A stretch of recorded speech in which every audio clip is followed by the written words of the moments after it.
All right, let's get right into it. Today, we're going to break down a really powerful framework for ambitious people, and it comes from the book The Gap and the Gain by Dan Sullivan and Dr. Benjamin Hardy. Seriously, if you've ever felt like your success should feel better than it does, this is for you. So let's start with a feeling that a lot of successful people know, but we just don't really talk about it. It's this quiet tension that's kind of humming just beneath the surface, even when you're achieving a ton. I mean, does this sound at all familiar? On paper, everything's great. Your business is growing, you're hitting your targets, you're handling all your responsibilities. But on the inside, you're just worn out. This gap between external success and internal satisfaction is incredibly common, especially for leaders and entrepreneurs.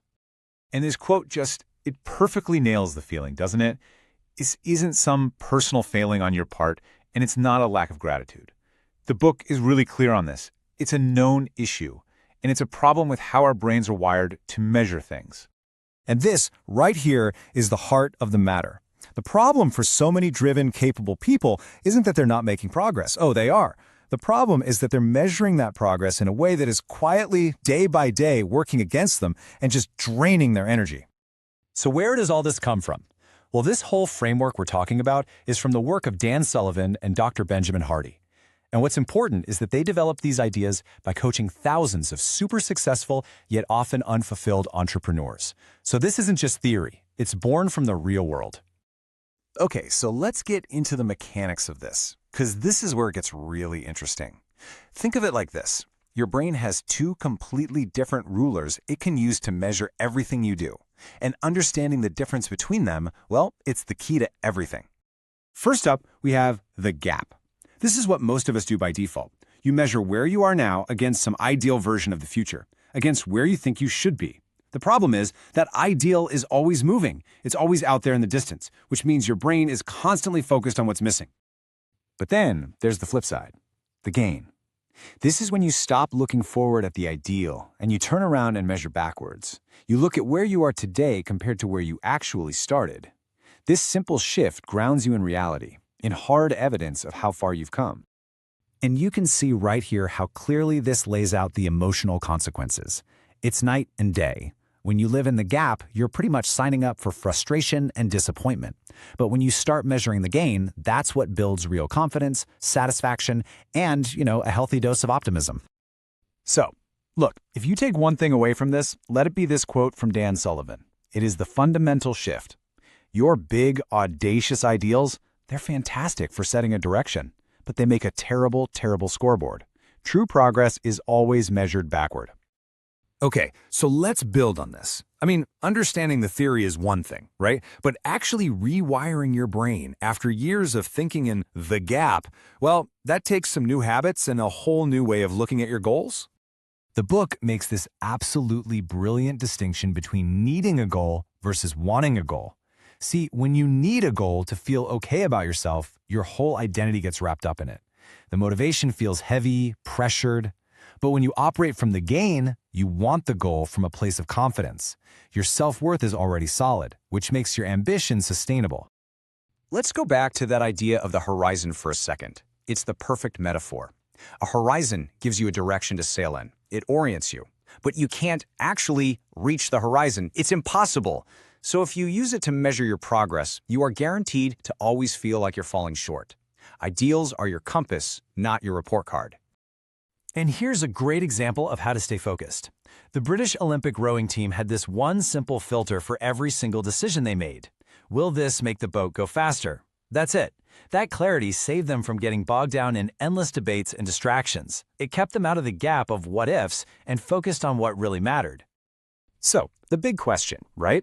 How do you actually turn this powerful mindset into a consistent daily practice? This is where we get super practical. Because, let's be real, knowing the theory is the easy part. The real work is changing a mental habit you've probably had your entire life. So to help you bridge that gap, no pun intended, between knowing and doing, there's a specific tool designed just for this. It's called the 90-Day Progress Audit, and its only job is to help you build the habit of measuring in the gain. It's a really simple but powerful 3-step process. Okay, step 1, you ground your starting point. You can't measure progress if you don't know where you started, right? So you just clearly define where you are right now in the key areas of your life. Step 2 is the evening practice. At the end of every day, you take literally 2 minutes to write down 3 specific wins from the day. And they don't have to be earth-shattering. A win could be finishing a tough project, having a great conversation with a team member, or just sticking to a new habit. And finally, step 3, you log this evidence. You write it down. This simple act creates a concrete, undeniable record of your progress. It's not a vague feeling anymore, it's data. In over 90 days, this simple practice literally rewires your brain to automatically see progress first, building real, evidence-based confidence from the inside out. And look, this isn't just some abstract concept. It's an actual tool you can use. You can go and download the 90-day progress audit for free at lifelongdevelopment.com and literally start building this habit for yourself tonight. All right, let's bring this all back to leadership. Let's talk about why this shift from the gap to the gain is so absolutely critical if you want to lead for the long haul. This right here is such a crucial insight.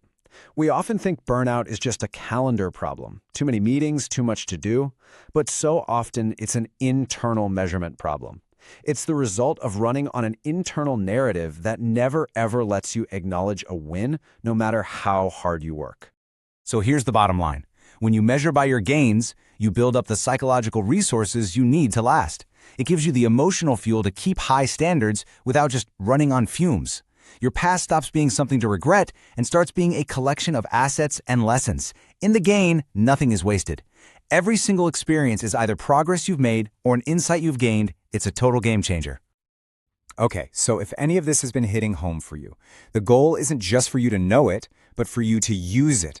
So here are a few really clear ways you can start moving from just being busy to being truly intentional. There are a few options here. You can start small by downloading that free 90-day audit we talked about and just start building the habit. Or you could take the resilience assessment to get a bigger picture of your strengths. And if you really want to dive deep on this, you can book a discovery call to explore what one-on-one coaching with Karen at Tiles looks like. So we'll end with this, a question for you to take with you today. Just think about it. Where in your life, right now, are you measuring yourself against some imagined perfect future instead of turning around and simply acknowledging the real, tangible progress you have already made? The answer to that question could change everything. All right.